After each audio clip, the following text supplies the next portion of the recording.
সম্প্রতি উচ্চ আদালতের নির্দেশে ব্যাটারি চালিত রিকশা ও ইজি বাইক নিষিদ্ধ করা হয়েছে।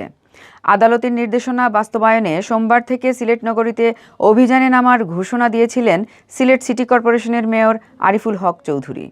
তবে একদিন আগে রোববার থেকে অ্যাকশনে নেমেছেন তিনি।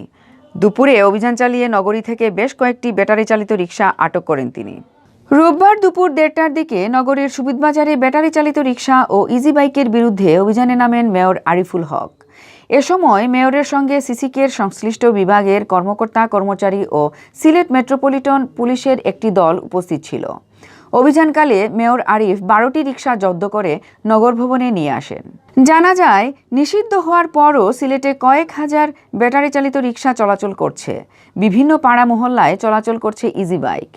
অবৈধ এসব যানবাহনের কারণে প্রায়ই ঘটছে দুর্ঘটনা। এতে আহত হচ্ছেন চালক, যাত্রী ও পথচারী। এসব রিকশা ও ইজি বাইকের ব্যাটারি চার্জের জন্য অবৈধভাবে বিদ্যুৎ ব্যবহার করা হয়ে থাকে। নগরীতে কয়েকটি সিন্ডিকেট মিলে এই ব্যাটারি চালিত রিকশা ও ইজি বাইকের ব্যবসা করে আসছে বলে অভিযোগ রয়েছে।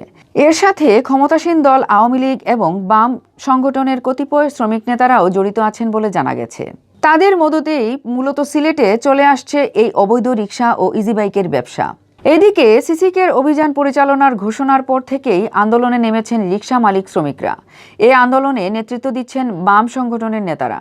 শনিবার রিকশা, ব্যাটারি রিকশা, ভ্যান ও ইজি বাইক চালক সংগ্রাম পরিষদের ব্যানারে রিকশা শ্রমিকদের নিয়ে বিশাল সমাবেশ করেছেন বাসদ নেতারা। এছাড়াও বিভিন্ন বাম সংগঠনের নেতারা ওয়ার্ড ও কলোনি ভিত্তিক সভা করে রিকশা মালিক শ্রমিকদের সংগঠিত করার চেষ্টা শুরু করেছেন। সিটি কর্পোরেশনের বিরুদ্ধে তাদেরকে উস্কে দেওয়ার চেষ্টা করেছেন বলেও অভিযোগ রয়েছে। এরই অংশ হিসেবে শনিবার নগরীর আম্বরখানাস্থ বাসদ কার্যালয়ের সামনে সমাবেশ করেছে ব্যাটারি চালিত রিকশা শ্রমিকরা।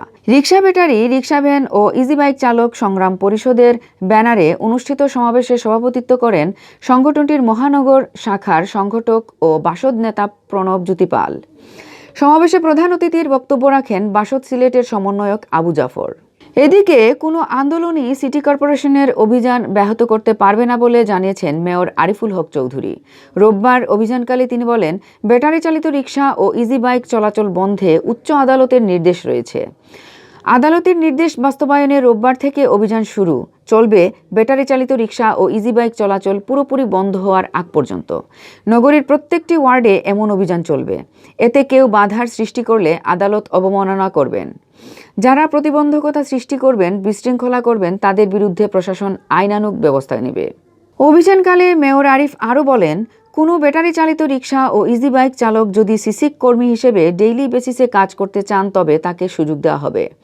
এর আগেও নগরীতে ব্যাটারি চালিত রিকশা চলাচল বন্ধ করতে অভিযান চালায় সিসিক। জুন মাসে অভিযান শুরুর পরই ব্যাটারি চালিত রিকশা মালিক ও চালকরা আন্দোলনে নামেন। ওই সময় নগর ভবনেও হামলা চালান তারা। এ ঘটনায় সিটি কর্পোরেশনের পক্ষ থেকে থানায় দ্রুত বিচার আইনে মামলা দায়ের করা হয়। ব্যাটারি চালিত রিক্সা, এরপরে ইজি বাইক এগুলা বন্ধ। মহামান্য সুপ্রিম কোর্টের আদেশ অনুযায়ী আমরা আমাদের শহরে মাইক করেছি প্রচার, তারপরেও তারা রাস্তাতে আমরা আইন অনুযায়ী তাদের জব্দ করা হচ্ছে।